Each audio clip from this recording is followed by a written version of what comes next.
Good morning, everyone. It's Lee Henson, President, Founder of AgileDad, and it's time for today's episode of the Daily Stand-Up. So without any further ado, let's get started. So over the past 2 days, we've had an opportunity to cover part 1 and part 2 of 12 simple framing coaching techniques that you can use to help you be a strong Agile coach and make you be a better coach.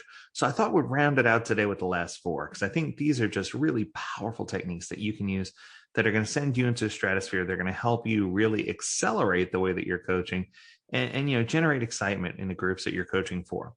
So without any further ado, let's hit these last 4. So the first one of the 4 is a coaching technique that Stephen Covey and Toyota brought to pass. So there was a technique called the 5 whys. And it's slightly provocative because you don't want to, if you abuse this, it could drive someone crazy. And I use 2 examples here. So the technique basically is, if someone says something or they bring to pass a problem, right, and they tell you about what's going on, and you want to get to the heart of the true reason why they really care about this, you might ask, so why might that be the case? Or why is that way? Or why is it this way? Or why do we have it this way? And I think if the coach and the end user, or the end client in this case, have established rapport and they know each other and they know that you're not being flippant about it, then it's a good technique to get people to think a little deeper, right? To continue to think a little deeper and continue to think about, hey, why are things this way? Why are things driving in this direction? Why might we be choosing this? Why is that the better option? Right? And I think that it just drives you to think a little deeper. And when you do ask why, make sure you always pause so that people can explain their reasons why. But there's also what I call the Olaf phenomenon. So I don't know if any of you seen the movie Frozen. I'm sure most of you have. But if you're just like Olaf and you're sitting there with that smile on your face, and you're like, why? Why? That's going to drive somebody insane. And it's not a good idea, right? So you want to make sure that you're not falling into the Olaf zone where you're just asking people why for the sake of asking why. You don't want to end up in a, I don't have a skull or bones category, right? You want to, people will want to kill you.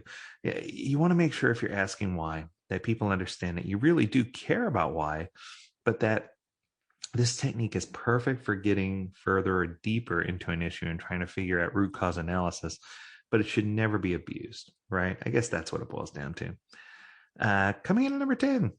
The 10th most effective coaching technique. Shrink it down, make it small.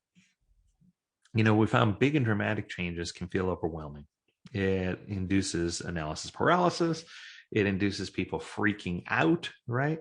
I think that this technique is cool because it helps everybody reduce something to something more manageable, something they can understand, something tangible, something attainable, right?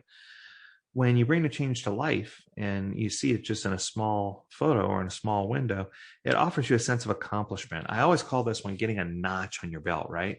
So, I've earned a notch on my belt, we're good. So I often ask people, wow, that seems pretty heavy. What's something that we could do right now that will make an impact? What's something that we could do that we could kick in right this minute? What's a change that we can make now that's going to have a bigger impact later, right? How can we make a change right this moment? And oftentimes when we do that, it's so powerful because I think people often don't look at small bite-sized incremental changes. They always look at, eating the whole elephant. It would be the same as if, I approached my weight loss journey and said I had to lose 200 and how many pounds? It's not going to work. When you break it down into smaller increments, it just makes it more attainable. It makes it make more sense. Another one of my favorites here, coming at number 11, ask powerful questions, right? I think that if you get your list, and I call it my ammunition bag, right? If you get your list of creative questions that are open-ended, that spur dialogue, creativity, forward thinking, open-mindedness, and questions, and even include or think of questions that have the opposite effect, because sometimes, that might prevent you from saying something that you didn't really want to say.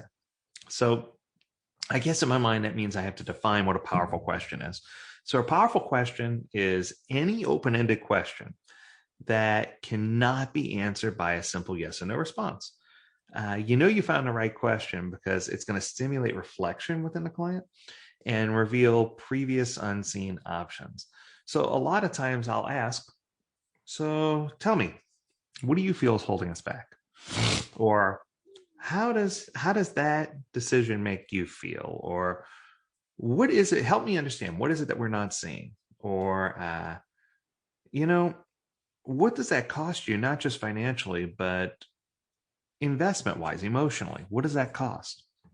Or tell me more about who cares about this and why it's important to them. And I think that these type of questions are the type of questions that coaches struggle with. They don't have a good arsenal or a list of those questions.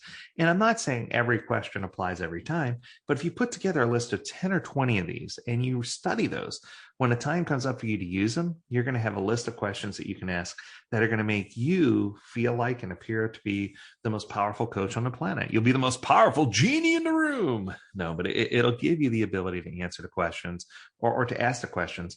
But when you ask the question, you should also reflect and say, is that the right question to be asking? Is it going to create the dialogue that I'm looking for? And is it going to give us an opportunity to really have the answer that we're seeking? And of course, the last one of the 12, I say the best for last, right, is challenging someone's thoughts. So let me give you an example, because this is my favorite of the whole 12. I think sometimes you need to have, there's a lot of vocalism out there right now about being a disruptor, right, in the market, being a market disruptor and all this good stuff. I think that disruption means changing a thought pattern, disrupting the status quo, right?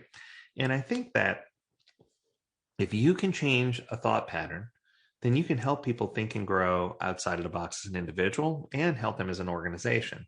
So it's important for you to create a place of psychological safety where the end user feels comfortable, sharing this information or thinking outside the box with you so that they can be more provocative in their thought process, right? So this is another one that you want to make sure you never use until you have good rapport with the client. So you want to make sure you have a good relationship first. But sometimes I'll challenge them. I'll say, I love that idea, but what if it didn't work? Ooh. Or, what if what you think is true turns out not to be true after all? I used that one recently and somebody says, what are you trying to say? And I'm like, I don't know. I was just asking a question. And it's just great, right? Or one of my favorites is when somebody's stuck in one way of thinking, I'm like, why not think differently about that? Why don't we try to look at it from an alternative point of view just to see where it takes us, just to be part of the journey, just to make sure we're making the right decision. And what I can promise you is when you challenge their thought pattern a few times and let them reflect, it's going to help you as a coach become stronger, and it's going to help them become more reflective. And it's just going to help overall really adjust and adapt what we're trying to do as an agile coach. And it's going to help build that environment of psychological safety. And it's going to help you build better relationships with your end clients. So I know what you're thinking. If you're a coach out there, you're thinking, oh my goodness, he just gave away everything we do for free. Yes, I did. This is the strongest way to gain trust with your clients. This is the strongest way to show them exactly what they can expect if they hire you or your organization as a coach. One of the things AgileDad coaches are proud of is that we really sit down and study things like this together so that we can provide world-class coaching to our end clients. And they love us all the more for that. And I hope that you'll take these same techniques and apply them within your coaching groups so that you can give us a run for our money and help us grow as an organization. That concludes our list of the 12 simple coaching techniques. I hope that you took something away that's valuable. As always, we encourage you, if you have a topic that you want talked about on a daily stand-up, email us, learnmore@agiledad.com. Hit us on Facebook, hit us on LinkedIn, hit us on Twitter. We'd love to hear from you. We'd love to hear your topics, your ideas, your suggestions. We'd love to hear your thoughts about the 12 ideas that we presented over the last 3 days. And as always, we encourage you to stay healthy, stay well, and stay agile, my friends. Until next time, do take care. We'll